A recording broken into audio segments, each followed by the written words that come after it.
دا جلسه چې ټوله د علماو د طلباو د زمونږه د نورو حضراتو مرګرو سامعینو مسلمانانو شرکت دی پکې د دې مثال د یو باغ دی د ګلونو باغ دی او د ګلونو په باغ کې کټول ګلونه یو شانتي غټي مزه نه کوي او کټول ګلونه یو شانتي واړې مزه نه کوي کټول ګلونه یو شانتي رنگ لري مزه نه کوي حالو باغ مزه کوي چې ګلونه پکې څه غټي څه واړی څه یو رنگ لري څه بل رنگ لري د چا خوشبوئی زیاته د چا خوشبوئی کم یو پکې د سراړو خوشبوئی هم نه کوي خو رنگ د ګل تازه دا علماء کرام دي مقررین حضرات دي د چا پکې ډېر ښکلي تقاریر دي چې سړی ورته حیران شي چې یاره د بس کولې نه د په مخ خپل تقریر جاری ساتلی د چا تقریرونه به کمی د چا به زیاتی د چا به ډیره مزداري د چا به کم مزداري خود فائدې نه خالی نه دي د قال الله قال الرسول څخه خبرې به پکې کېږي حضراتو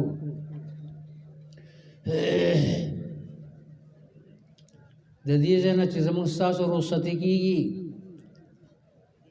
موږ به د دې ځای نه د ځان سره په جولۍ کې سوړو په زړه کې به سوړو په دې غوږونو به موږ ساورېدلي د هغې یو مثال پیش کوم د حنین غزا چې ختمه شوه او د حنین کې کوم غنیمتونه د ګډو د بیزو د اوښانو بې شماره راوستلی شو مختصره دا چې نبي کریم صلی الله علیه وسلم د طائف نه واپس شو د دغې حنینیانو د ثقیف قبیلې د هغو په انتظار په اسلام کې چې دي مسلمانان چې قیدیان ورته هم واپس کوم او دا مال ورته هم واپس کوم خو هغو تاخیر وکړو نبی علیہ السلام هغه قیدیان هم تقسیم کړو او غنیمت هم تقسیم کم چې د مکی مکرمې نه نو مسلم ورسره تلي وو هغو له زیاته حساب غنیمت کې ورکړه د سلو خانو پورې به یو کسان یې ورکړه کم چې انصار د مدینې ورسره راغلي وو هغوی له څه ورنه کړل څه ډېر کمه حصه یې ورکړي خو دومره ورنه کړل څومره چې نو مسلم د مکې مکرمې له ورکړه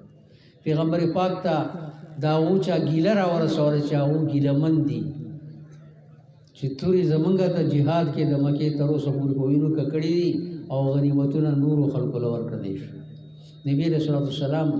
د هغو د ګیلې د ازالې دپاره حکم وکړو چې یو خیمه ټکوای غټه په هغې کې صرف انصار راجمع کوي نور به ورسره څوک نه او ما ته اطلاع راکوي نبي علیه السلام په هغه اطلاع باندې لاړ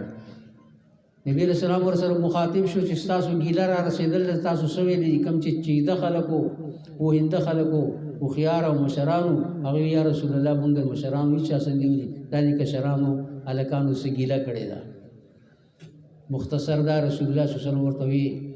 اما یسرکم ان یذهب الناس بالاموال الى بیوتهم ای تاسو په دې خبره خوشحاله نه یئ چې ما چا له ګډه یا ګیزه بیزه یا اوخو په غنیمت کې ورکو هغه به هغه د غوږ نه ونیسي خپل کورونو ته به هغه ګډه بیزه اوښان بوځي اما یسرکم ان یذهب الناس بالاموال الى بیوتهم وانتم تذهبون برسول الله الى بلادکم مکه فتح شوه زما پیدایشي کلی دی زه پکې لوی شوی پیدا شوی ما زه پکې نبي شوی پیغمبر شوی ما بیا مې د دې نه هجرت کړ دی مکه فتح شوه اوس ما ته اجازت هم دی که زه په خپل پیدري کال کلي کې پاتې کېږم پاتې کېدی شم الله په ما باندې منع کړی نه دی لیکن چونکې ستاسو سره هلته مې وخت تېر کړو تاسو راته دعوت د هجرت کړی او تاسو زما مرسته مالي او جاني قربانۍ کړې دي زه به ستاسو سره ځم زما باقي مرګ او ژوند هم ستاسو سره دی خلک به غنیمتونه کور ته بوځي او تاسو به د الله رسول د لاس نه ورسې خپل کلي مدینې ته به یې بوځئ ای حضراتو په دې وخت کې به ډېر خلک دي دوکانداران دي زمینداران دي تجارت پیشه دي څه پیشو کې مبتلا دي ناست دي بهر په دې لارو کوڅو کې ډېر خلک ګرځي په دې کلي کې خلک به په دې ورځ کې چې په دې اجتماع کې څومره ورځې وخت زموږ ستاسو تېرېږي خلک به په هغه وخت کې ځان له مال کور ته بوځي او تاسو به تذهبون برسول الله په ځای د رسول الله صلی الله علیه وسلم اقوال د رسول الله صلی الله علیه وسلم احادیث د رسول الله صلی الله علیه وسلم علوم نبوت چې په دې کې علما مقررین تاسو ته بیانوي دا به د ځان سره کلی دی صحیح دا بې قدره جلسه نه ده بې قدره اجتماع نه ده حضراتو دا د اشاعت التوحید و سنت اجتماع ده دا غي جلسه د بزرګونو علما طلباء عوام مسلمین حضرات به کې شرکت کړ دي او هر کال دا اجتماع سالانه په دې کې منعقد کیږي او تاسو ته معلومه ده چې د دې اصلي بنیادی وجه صدا د دې اجتماع د قائم کېدو په دې کې د دې منشأ صدا د دې سبب صدا دا د چا د مهنت پیداوار دی د دې وجود او د دې ظهور د پاره اصلي سبب صدا مختصر خبره کو په دې کلی کې یو عالم با عمله علامہ حضرت شیخ القرآن رحمت الله تعالی علیه د قران کریم درس به ورکاو او د رسول الله صلی الله علیه وسلم په دې حدیث پاک باندې عمل کاو چې بلغوا عني ولو آیه چې د قران کریم د یو آیت علم د چا سره نه غلي ځان سره نه ساتي هغه د پټای نه کتمان علم کتمان حق دی نه کوي هغه د خلکو ته ورسوي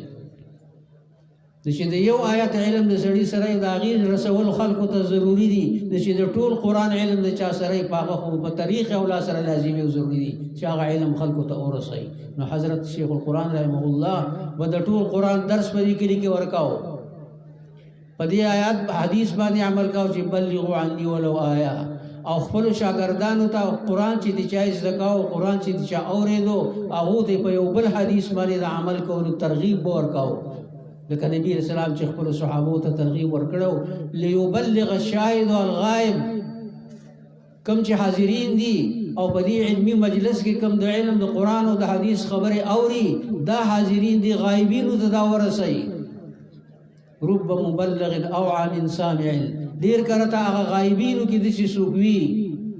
چې هغه په دې مجلس علمي کې حاضر نه دي چې پاغو کې د شي سوقوي چې هغه د دې نه زیاته فائدہ واخلي هغه ته نور د زیاته فائدہ ورسي هغه د علم مخکې نور هم چلای او هغه د سي اسباب او وسایل د دې حفاظت لپاره استعمال کی چې دا تر قیامت پورې امت ته باقی فائدہ مند پاتې شي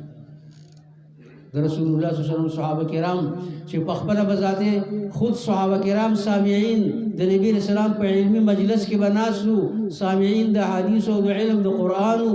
او د قران کریم په خپل باندې ټیک دا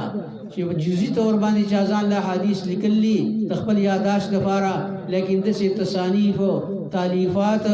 او هغه د اجتهادات استنباطات لا دومره نه دي کړي لکه څنګه چې هغه صحابه کرام رسو خلکو ته هغه دین ورساو علم د قران او د حدیث ورساو نو هغه رسو خلکو دي دومره پیدا واغستا چې په هغه کې د الله تعالی کسان پیدا کړو چې هغه په دې علم دین د قران کې قران او د حدیث په علم کې تصنیفات وکړو تالیفات وکړو تحریرات وکړو هغه علم قلم بند کړو او الله تعالی به مجتهدین پیدا کړو فقها پیدا کړو چې هغه به د نور ډیر بشمار مسائل استنباطات او اجتهادات وکړو د امام ابو حنیفه رحمۃ اللہ علیہ متعلق لیکي چې د 80000 مسائل استنباط هغه د نصوص د قران او حدیث نه کړل چې هغه ورسره خلق او عام سامعين شو او دا هغه فائدناک مهنت او دا هغه قرباني تر قیامت پورې فائدناک دا باقی پاتې دا داوود تصانیفونه او داوود شروحونه داوود مهنت د علمی مهنت او قربانونه تر قیامت پورې خلق فائدہ اخلي حضرات او د دغه رسول الله صلی الله علیه وسلم د وینا مطابق چې حضرت شیخ القرآن د قران کریم درس ورکاو ان هغه خپل شاګردانو ته چې تاسو نور دا درسونه د دې عام کړئ چې هغه شاګردانو زې به د قران کریم درسونه عام کړو نو دا غي ثمره او نتیجه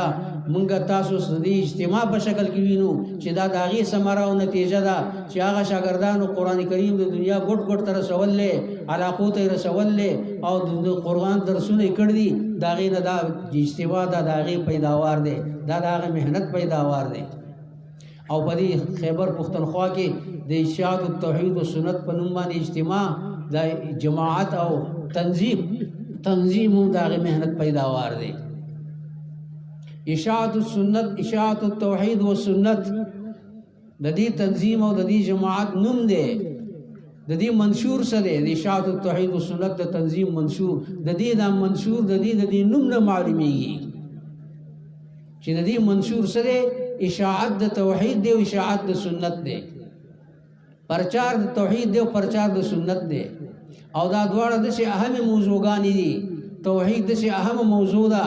چې دا غي تاسو ته زموږ مخکې مقررین او مقررین او رسو مقررین او پاغه باندې قسم روشنايي تاسو ته ورزولا دا د یو اهم موضوع ده اهم عقیده ده اهم مسله ده چې رسول پاک صلی الله علیه و آله وسلم د جنت خوشخبری ورکړه ده د دې عقیده په لرون کې د توحید د عقیده په لرون کې باندې من قال لا اله الا الله دخل الجنه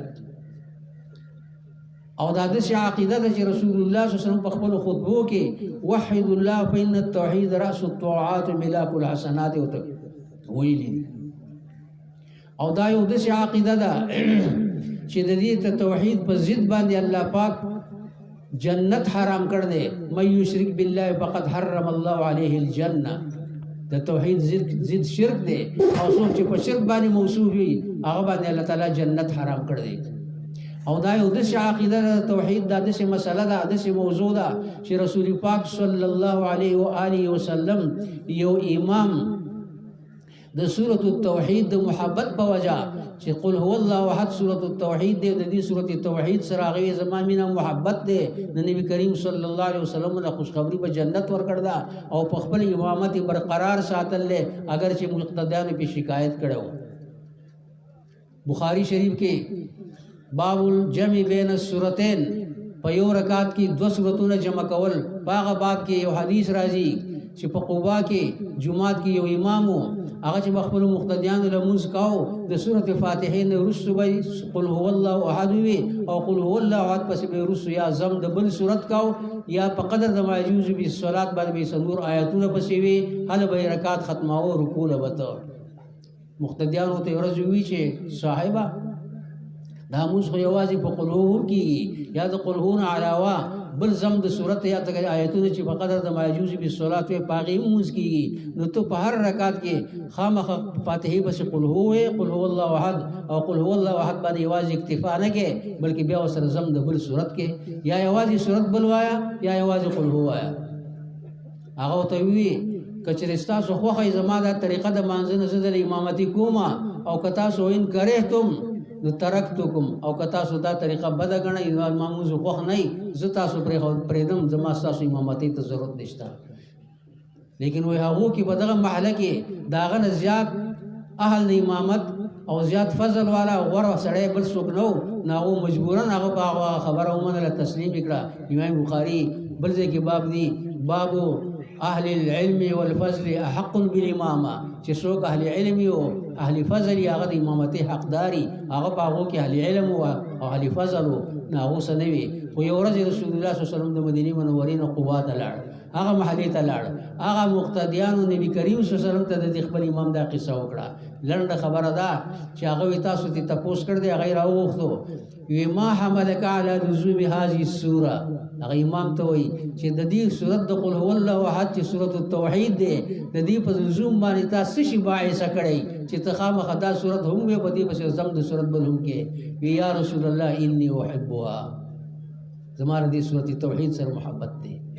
محبت سره د توحید د عقیده د وجنو د قران زمونږ مشایخ علما د اشاعت التوحید او سنت لس مزامین باندې قران بحث کوي څوک زیات ذکر کوي څوک کم چایو طریقه چابله طریقه په غلس مزامین کې سره فارض موضوع او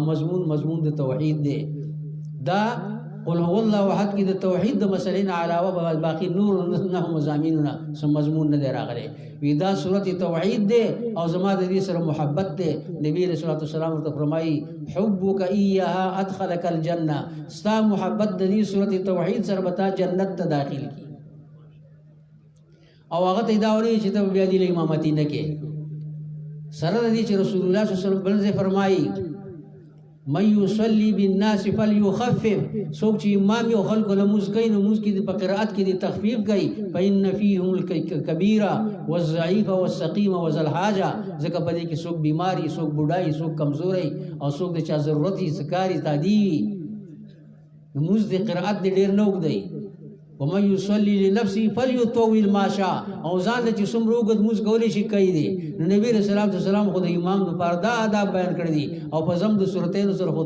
فوالت راځي لیکن د دې امام چونکه د سورۃ التوحید سره مینا او محبت او هغه د امامتین معزول نه کو او لته ولا خوش خبری د جنت ورکړه دا د موضوع ده دا چې دا کوم موضوع چې د سنت د رسول الله صلی الله علیه وسلم فرمایا چې اشاعت التوحید و سنت مونږ اشاعت او پرچار د توحید کو د سنت د رسول الله صلی الله علیه وسلم کوي. پیغمبر پاک صلی الله علیه وسلم فرمایي من رغب عن سنتي فليس مني، څوک چې زما د سنتو نه بې رغبت ای اعراض کوي هغه زمونږ د جماعت نه نه دی. څومره لوی دمکی او وعید بیان کړی دی. نبی رسول الله سلام فرمایي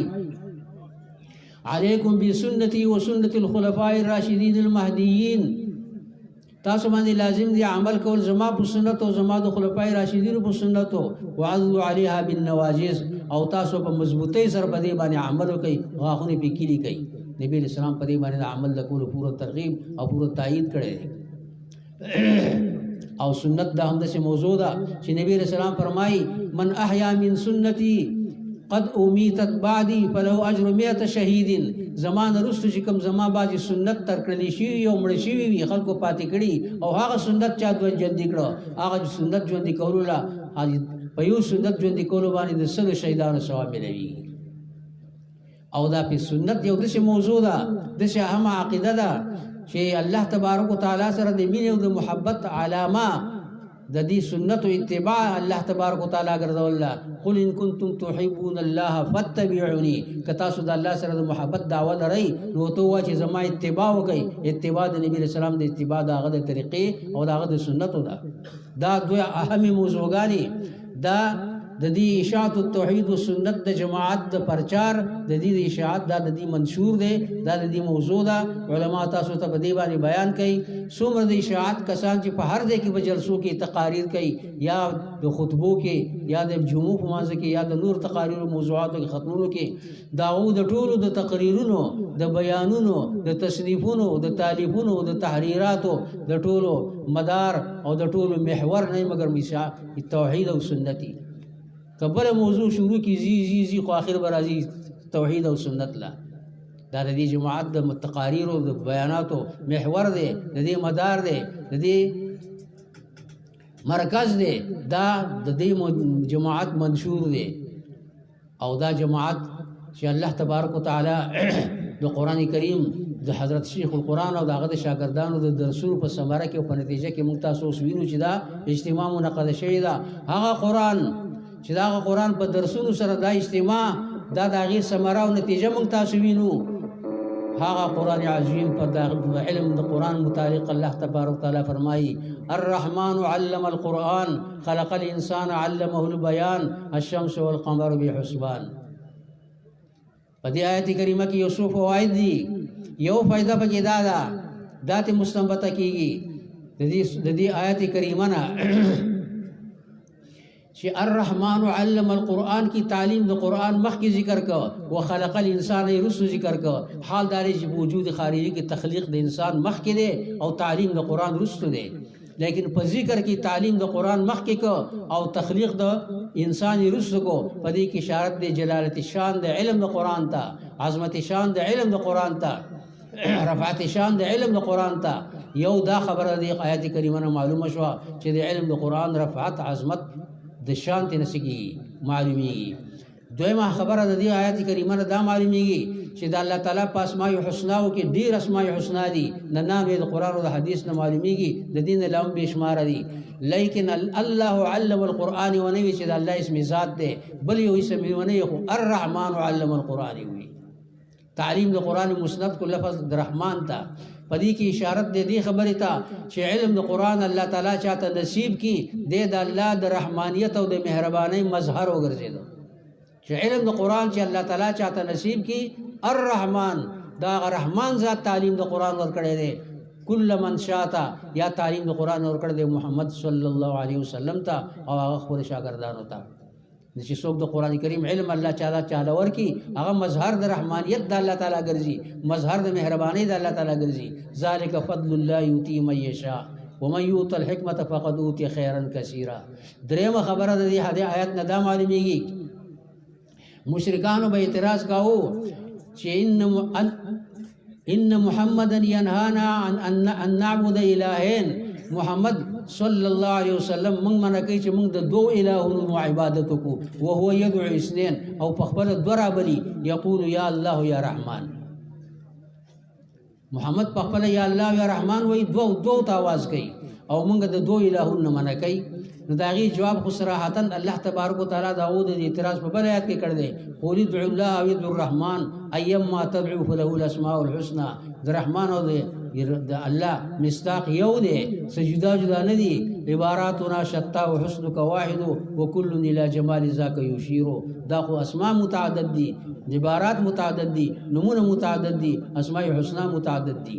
هغه جواب په آیات کریمه کې کړ دې خو په دې آیات کې هم چې الرحمن علم القرآن او الله علم القرآن ونوي په دې کې اشاره شو دې خبرې ته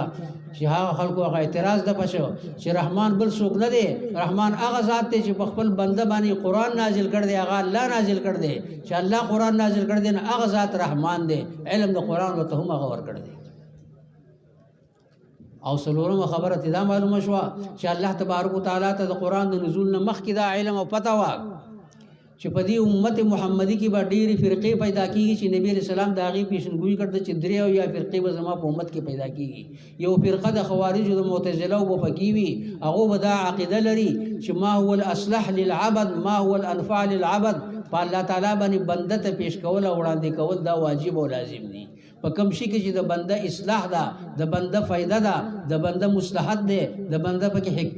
خیر دی الله تعالی باندې لازم او واجب دي چې دا خیر به انسان ته پیش کړي او دا غي الټا د اهل سنت والجماعت عقیده دا چې ما هو الاصلح للعبد په الله تعالی باندې واجب او لازم نه دي هغه کې انسان ته پیش کړي تبرعا تفضلا احسانا دا د الله احسان دی دا الله تفضل دی دا الله تبرع ده قل لا تمنوا علي اسلامكم بل الله يمن عليكم ان هداكم للايمان دا د الله احسان دی چې موږ ته د اسلام هدایت کړی دی بما الله باندې لازم ندي الرحمن علم القرآن وي الله علم القرآن ونوي دا اهل سنت والجماعت دا عقیدی تایید دی وشو چې دا تعلیم د قرآن انسان ته ورکول او تعلیم د قرآن خلق ته ورکول دا ما هو الاصلح للعبد دی ما هو الانفع للعبد دی خدا په الله تعالی باندې لازم ندي دا د الله د رحمانیت او د رحیمیت تقاضا ده چې تاسو ته تعلیم د قرآن درکړ دی او پنځمه خبره ته دا معلومه شو مختصره کو د دې آیت کریمه نه چې د انسان د پاره پکار دی مسلمان د پاره خصوصا پکار دی چې خپل قضایا خپل معاملات د قران او د حدیث نه بهر په بل څه شینده فیصله کوي په قران او په حدیث باندې فیصله کوي د قران او د حدیث نه خارج بل طرف ته نه ځي اجماع دا هغه مستند قران او حدیث دی که قیاس دی هم مستند قران او حدیث دی هغه د قران او د حدیث نه بهر څه بل څه شی نه دی دا څنګه معلومیږي د دینه دا څه معلومیږي چې الرحمن علم القرآن کی تعلم القرآن یو طرف تک او د خلق الانسان نه رست علمه البیان رست تراوړو علمه البیان نه دا الله تعالی په دې پیغمبر باندې قرآن ته تعلیم ورکړ دی او دې پیغمبر ته علمه البیان هغه ته د قرآن کریم د بیان تعلیم هم ورکړ دی چې په احادیث سره هغه د قرآن کریم بیان کوي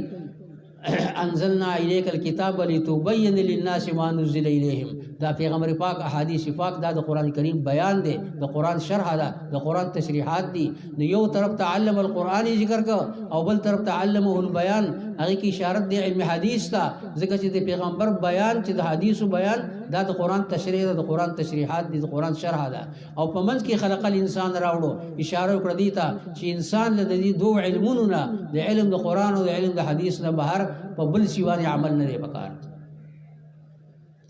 په دې دوړ باندې بس کوي ځکه نبی رسول الله هم دا غي ترجمانی کړدا ترکت فیکم امرین لن تدلوا ما تمسکتم بهما الکتاب و سنت نبی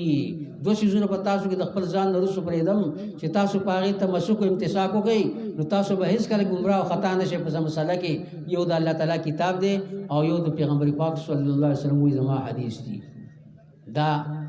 د خلق الانسان د راوړونه په میانځ د علم القرآن او په میانځ د علمه البیان کې د راوړونه معلومه شو چې آیا موږ خپل قضایا معاملات په قرآن او په حدیث باندې سکو حل کوو دیو